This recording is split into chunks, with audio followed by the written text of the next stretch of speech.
And the setup Find My Phone feature really matters. I use that at home. What are you talking about? I do too. You're listening to the Help Me with HIPAA podcast, where HIPAA and humor collide to make learning fun.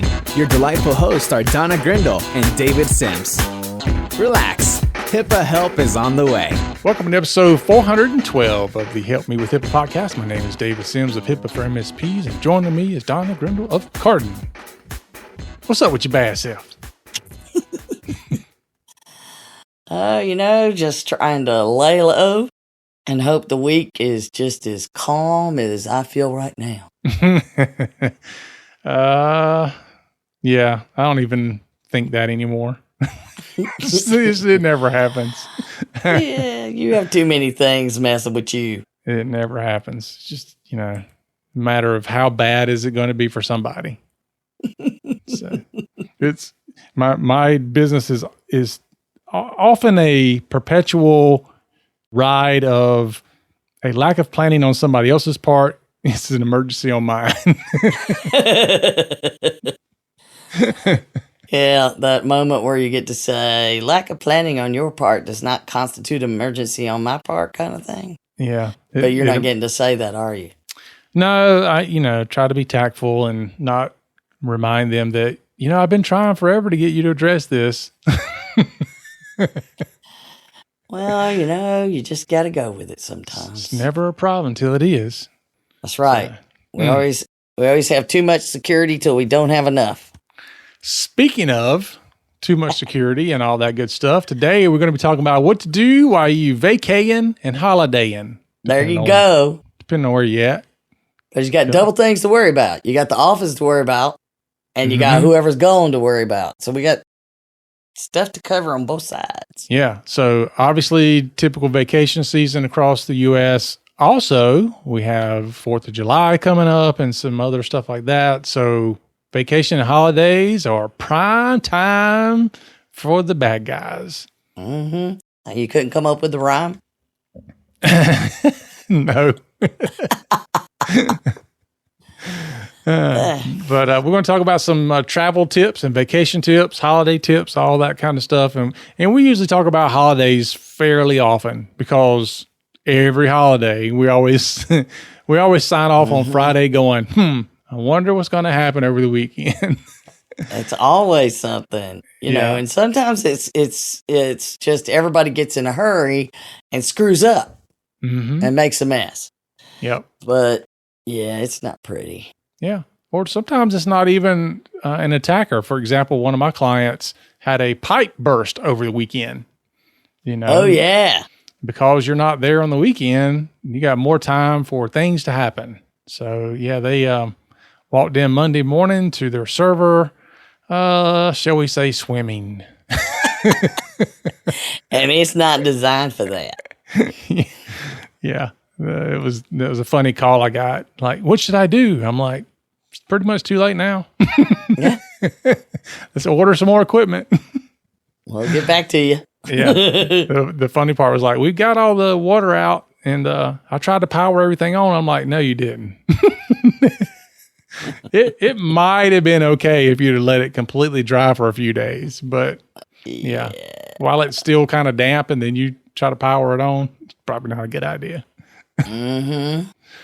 But anyway, we're going to talk about that today and we're going to dive into it. But first, we want to say thanks to our donors and those who help support the podcast. We definitely appreciate it. And hey, go leave us a review. We haven't got one in a while. So do that. Please. You're right. Yeah, do that. If you don't know how, check out our show notes. You can go to facebook.com/helpmewithhipaa. You can go to our website, helpmewithhipaa.com. We're everywhere. In every state. All at the same time. We're worldwide. We are worldwide. Even from the International Space Station. Yeah, all right. All right. So let's get into it. Let's talk about some things we can do to be safe while we're traveling. Because it's, pretty necessary. And there are places in the world, believe it or not, where people love vacationers because they bring a wealth of things with them. Yeah, there's stories to tell. There's always stories to tell, that's for sure. Yeah. So, what is it? The Stay Safe Online, which is part of the National Cybersecurity Alliance. Mm-hmm. And we'll have a link to this, or you can go to the National Cybersecurity Alliance or just staysafeonline.org, and under the resources, you can get a toolkit. But basically, it's all the stuff on the website, plus some links to some other stuff. They send you in a nice, neat little PDF for those of you who are tactical and need to. You can print it out. For those like me, you just have a digital copy that you can always reference. But it's designed to help you think through instead of assuming it'll be okay. It helps you think through and make a plan, like you make a plan for your road trip or your flight or where you're going to stay. Make a plan for all your digital management. Mm-hmm. Unless you're going completely off the grid. Yeah, that's what I like to do. Yeah. The minute something comes up and you're like, oh, I want to look that up. Aw. Yeah. Well, nowadays you even make decisions on where to go on vacation based on the availability of Wi-Fi or the speeds. Like I've been on Airbnb and it'll say, we've got Wi-Fi, but the speeds are very slow. And then sometimes they'll even tell you like what the upload download speed is. And I'm like, oh no, I can't stay there. I love the place, but no. Nah, it's not going to happen. Yeah. Yeah. There are challenges, that's for sure. That's why I do like it that even Krista, who has been in a no man's land forever, has finally gotten fiber at her house. What? Yeah, that initiative to push out broadband into rural areas is finally working. Wow. Up in here. So, tell her you expect a lot more work out of her now. I did. And then she said, you really want to push me? And I said, no. Don't mess with Krista. All right. So as we're packing and getting ready to go on vacation or travel, one of the things that we can do is to pack lightly when it comes to your digital assets and such. And yeah. I am probably the worst at this. Well, I wouldn't say the worst, but I'll have a laptop, a tablet, a phone, and any number of other smart devices that I'm traveling with, and so it is. And I've gotten a little bit better where I only have my phone and a laptop, but I have traveled with quite a number of devices with me. Oh, I travel sometimes with 2 laptops and a phone and tablet and a e-reader, like a Kindle. And, and that's all in my backpack with my travel extra microphone. Yeah. All the other stuff, because I don't know what I might need to do. Of course, you have to take everything. Because, we work from anywhere, so it does make it a bit more challenging. But yeah, it's weird when you travel with just your phone. Yeah. So the reason you would want to do this is because the more things you take, the more risk that you take. Yep. More things to protect. Yep.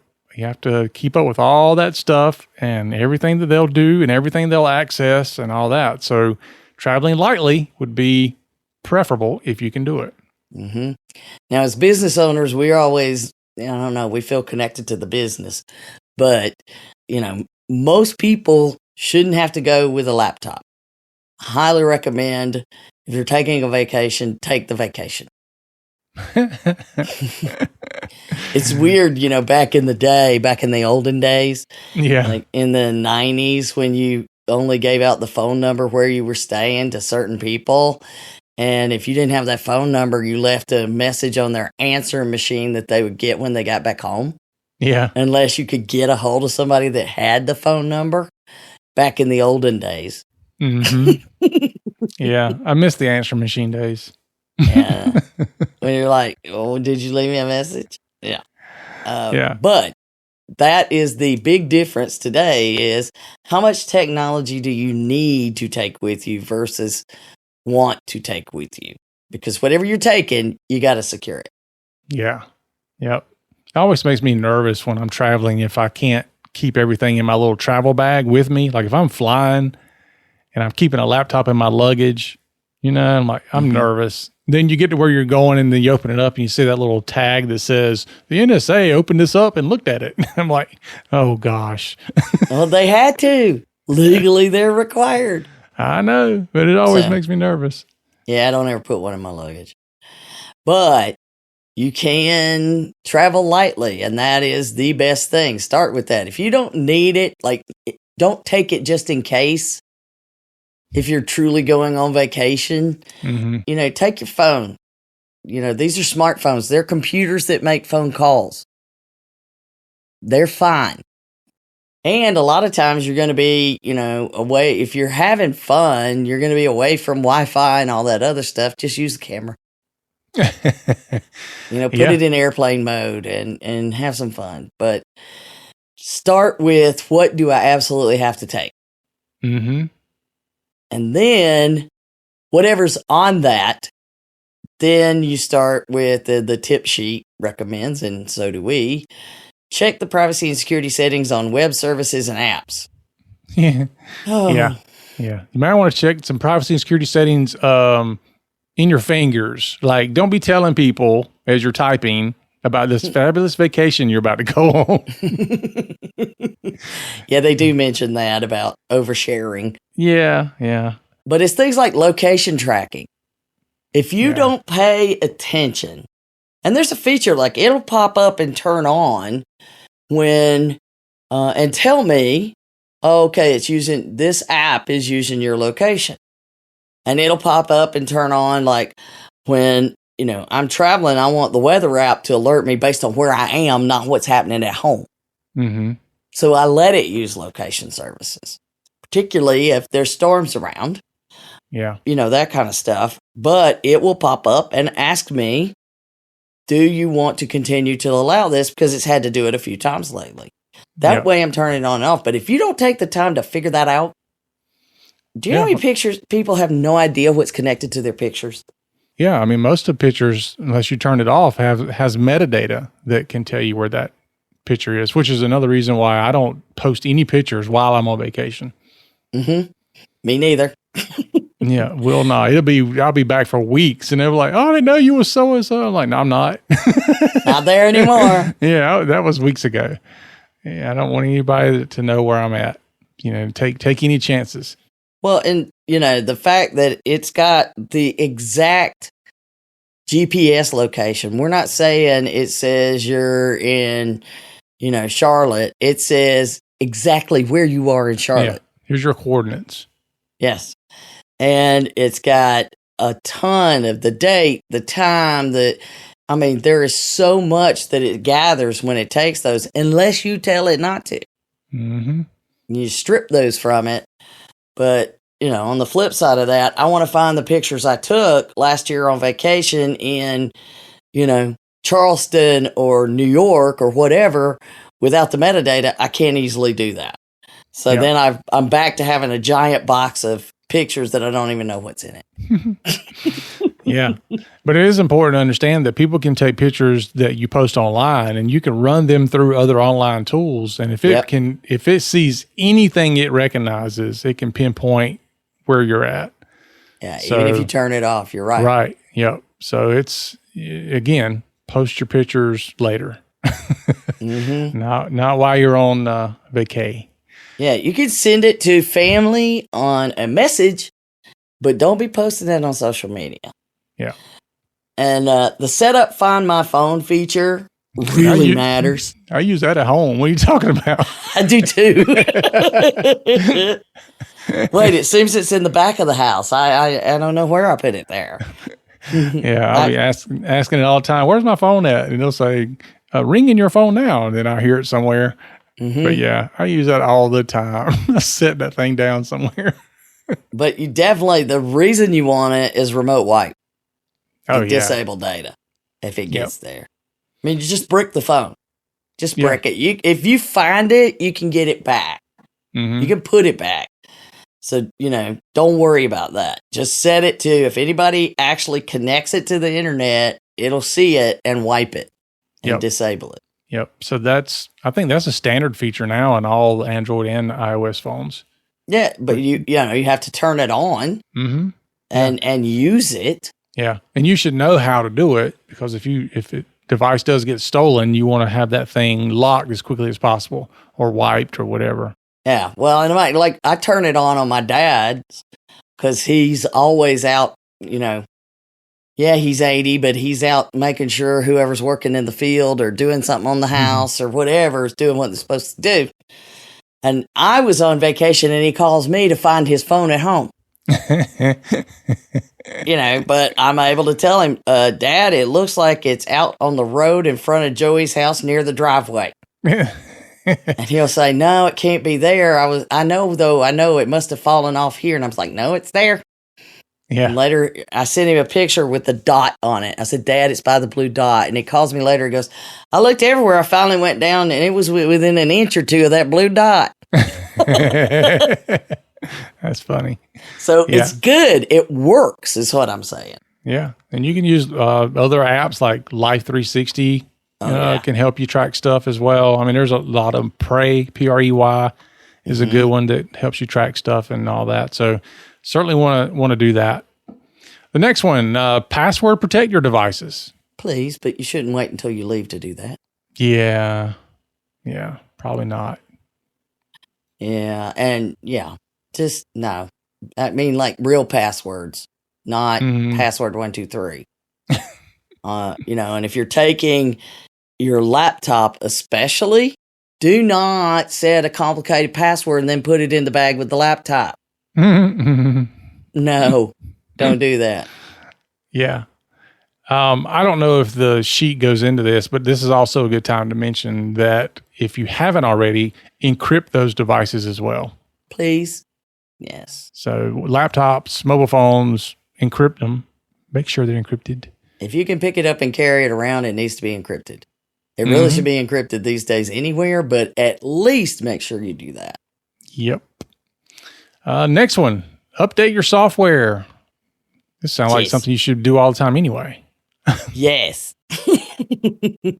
But especially for your going, if you're going to be on data all the time, on your data connections, wireless data connections, make sure you do it when you got all the high-speed stuff on and everything you can possibly need security-wise has been updated. Yeah. Which means everything. Yeah. Well, some devices won't even do certain things like that over Wi-Fi. Right.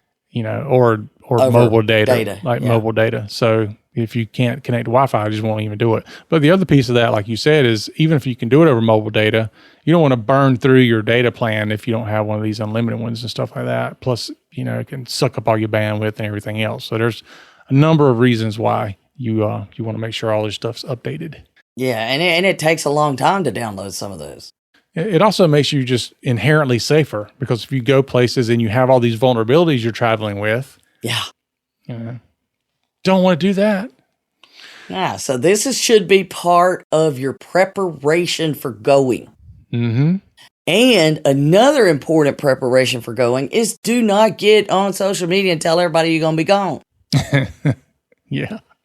I actually have to remind certain people who shall not be named, don't tell the Uber driver that's taking you to the airport who picked you up at your house that you're about to be gone for 2 weeks. Why? Why wouldn't you do that? It's just general chit chat. And where you're going and, all kinds of stuff. No, it's no need to share. That's when you go, we'll be gone for 2 weeks and we set up this shotgun at the door and put a string on it. Then and only then can you share. All right. So one more before you go. Backing up your files. Please. Now, Donna, why would you want to back up stuff before you go on vacation? Because what if you lose it? So you're saying I should travel as if I'm going to lose all my devices? Yes. All right. I can do that. Yeah. We always say is hope for the best and plan for the worst. Mm-hmm. So we're going to assume we're going to come home with everything, but we're going to plan like we're not. There you go. Yep. Yeah, because and I've had, some good friends of mine call me from Portugal, and I'm like, "You're in Portugal. This cannot be good." Because you don't just call somebody, and their place they were staying was broken into, and it had one of those safes, but they took the safe. They took his luggage, put the safe in the luggage, and left. So anything that was electronic, including the safe, went into the luggage. So not only did they take all his stuff, they took his luggage. Wow. Talk about insult to injury, but you should have seen what he ended up being. It was quite the pretty one with lips all over it. Anyway, it was absolutely horrifying. I mean, their passports were in the safe, all of this kind of stuff, including, man. And he's like us, he's a business owner. Yeah. And so he has his laptop with him, and he's like, oh my God, did I back up my QuickBooks stuff? And so I'm online, he's got me, connected in, and I'm doing Find My and shutting it all down and all of these other things. But you also need that person. But he did have everything backed up, thankfully. Oh, good. Good. But had he not, and not planned that, it was only exacerbating an already stressful situation. Do you know how hard it is to get to a place that you can get a temporary passport when yours has been stolen? I have no idea. It's not pretty. Or, the other thing too is we're talking about stolen and lost and all that, but I saw a video over the weekend where this guy was out fishing in the ocean and he caught this nice sized fish. And so he pulls his camera up and he's taking a picture of the fish. And apparently he forgot which hand that he had the camera in because he threw the camera back in the water and held onto the fish. Exactly. Or you drop your phone, falls out of your pocket on the scooter. I mean, yeah. So all sort of reasons to have those things backed up. And, there's one last one that I'll bring up. It's not on the list here. So, this one's worth your money for sure. Make sure, especially if you have IT providers, that your devices are enabled to be used wherever you're traveling to. Oh, yeah. So we've run into that before where a client decides they're going to Paris. We have them geo-fenced down to a certain location, and they get over there, they can't get anything done. It's a time difference and all that. So by the time we're able to get to them, it's 12 hours later, and they're like, "Why is my computer not working over here?" Because it's locked down, so it won't work over there. That's as intended. Yeah. So if you're traveling, make sure it's kind of like people tell you when you travel with your credit cards and such. If you got a credit card payment that all of a sudden went through in California and you live in South Carolina, it might not go through because it's flagging that. So make sure your devices, in the same way, are able to be used wherever you're traveling. Yeah, that happened to me in Germany. I forgot. And it is impossible to turn off yourself if you're in the country. No, I had to oh man, I got to figure out, thankfully I have a backup plan for these kind of things, but yep. Then I'm like, okay, I need you to do this, then do that. I had to talk them through exactly what I needed to do and just allow Germany. It doesn't mean turn off all the security. Nay. Yeah. But it is, that's a very good point. And, and I've talked with folks that work at big hospital systems and they'll have that stuff on there and it'll pop up because nobody tells them when somebody's authorized to leave the country. Mm-hmm. They find out because, pa-chung, and they call and say, is this person authorized to have their laptop in, Portugal? Yeah.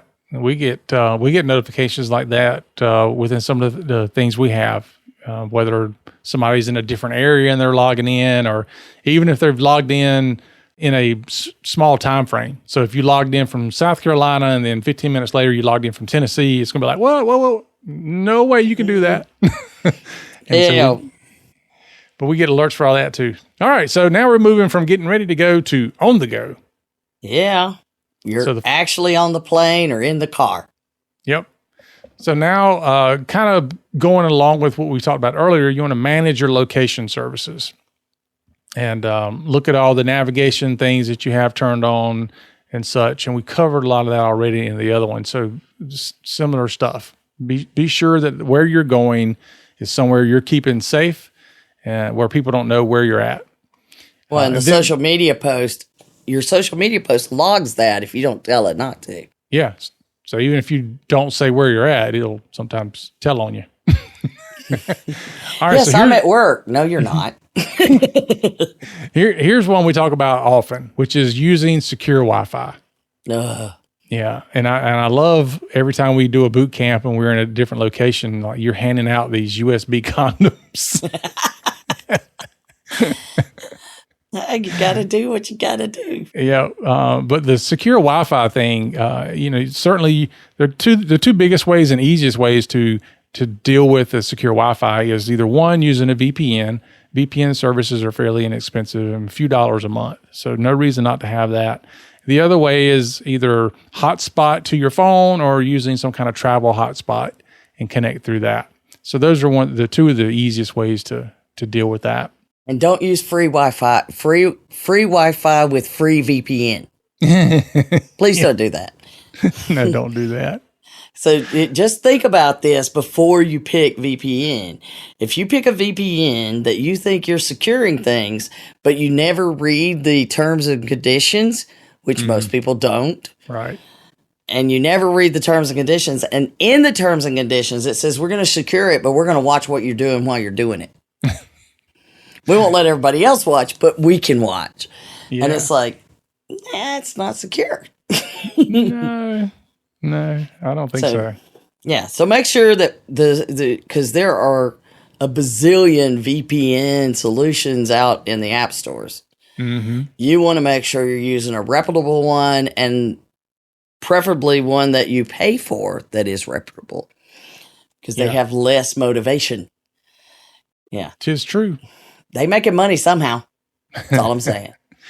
Yeah. So the secure Wi-Fi, the other part we've already talked about, which is the posting online and all that. So we'll skip down to protecting your physical devices while you're traveling.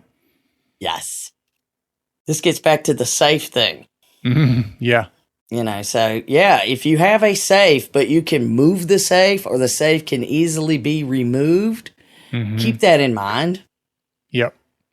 Yeah. And it's also, you're going to be going in and out of a lot of restaurants. You're visiting a lot of places. Be careful setting your device down because it can get missing quickly. Certainly don't be one of these people that's, let me just leave it here and run to the restroom right quick. That's a bad idea. Or I'm going over to the buffet at the hotel. People talk about, they just wait until you get up to go to the buffet, and leave it on the table and grab it and go. I see that a lot. People just leave it on the table. I'm just going to be right over here.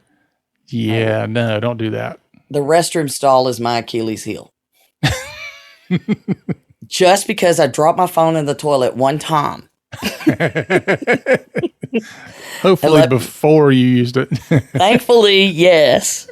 However, I then become paranoid about it and make sure like I put it somewhere or I got to put it in a front pocket. And if I have trouble, its priority is not to make it hit the drink, right?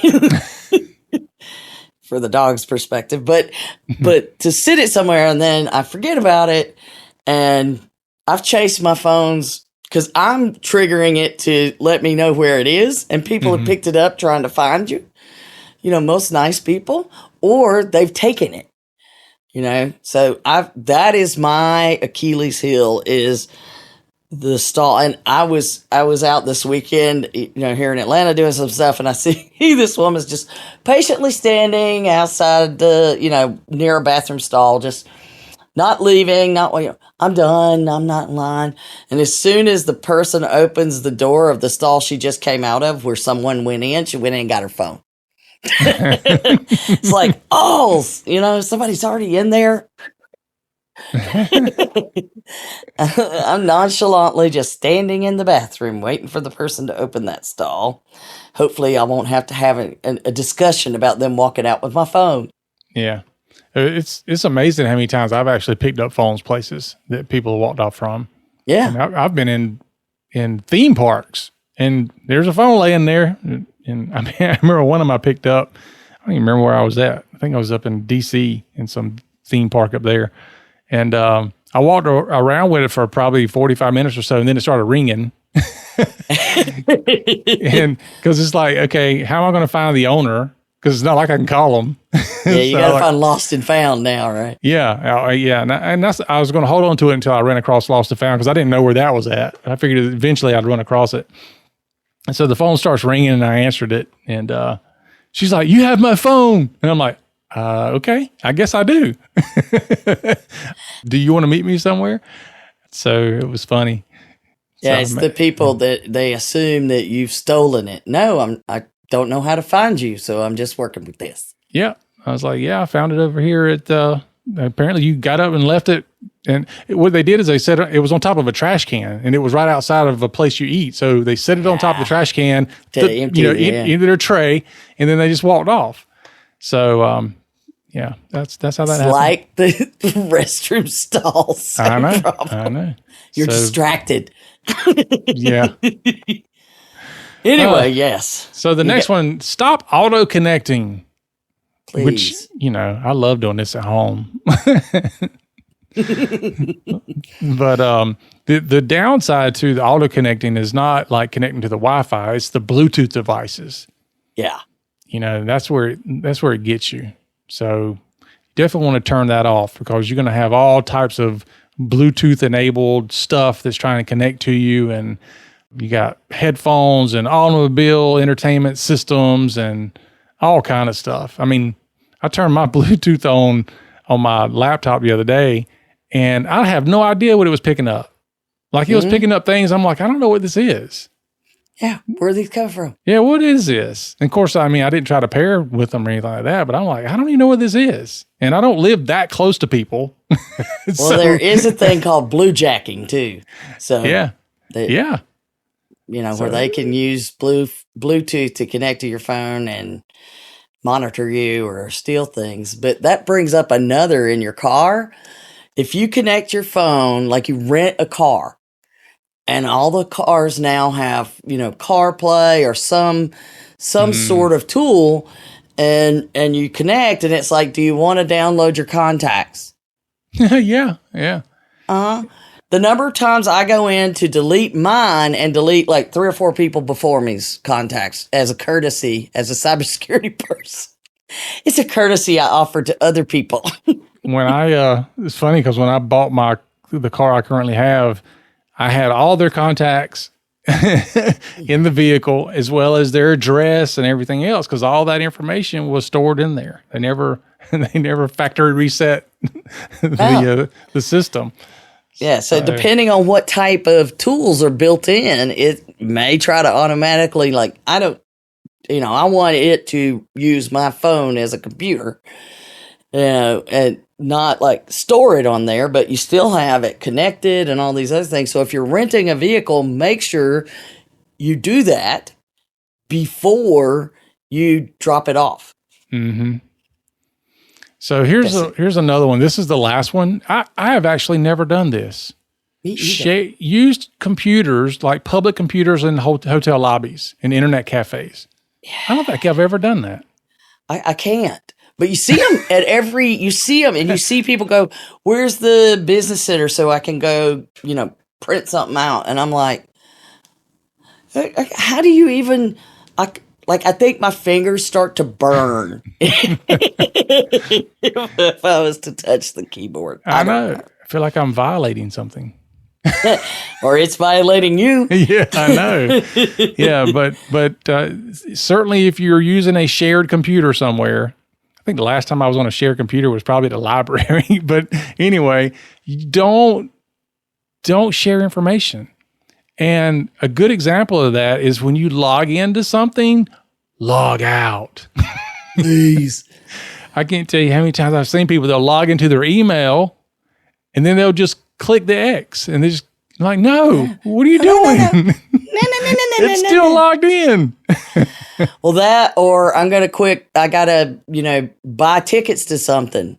No, don't enter your credit card on one of those. No, because you have no idea what it's logging. None at all.